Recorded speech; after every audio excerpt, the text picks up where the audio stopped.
malpa malso na ro pui chu kan ne na nge yanin alang meke mangai te tana abuat sai chu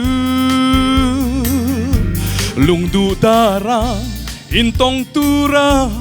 irem ruadan te hi kan thiam lo kan chui thiam lo aro puye hey nei na hi zatwana dang lam lo turin tu na trăng hian angel rual ten veng him se mangai na dai ve to ngai lo van mangai na ngei kha an ne na hian zatwanin lo vul reng ro se lal Krista en na ro pui chu an ne na nge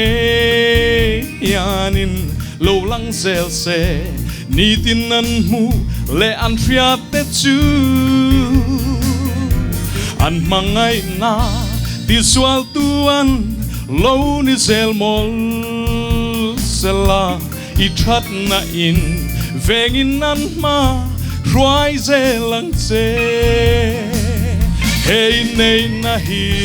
zatwana dang lam lo turin tu na trăng hian angel rual ten veng him se mangai na dai ve to ngai lo van mangai na ngei kha an ne na hian zatwanin lo vul reng ro se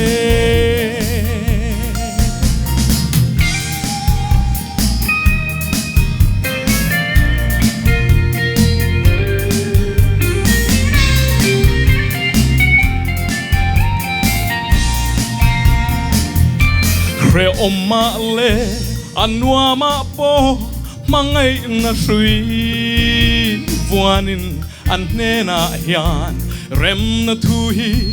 lo leng se fanau mal tuan choya leng dunin ivan mal som na lu an nei theina tharau thiang lim roi zelang se hey nei na hi zatwana dang lam lo turin tu na trăng hian angel rual ten veng him se mangai na dai ve to ngai lu van mangai na ngei kha an ne na hian zatwanin lo vul reng ro se an ne na hian zatwanin lo vul reng ro se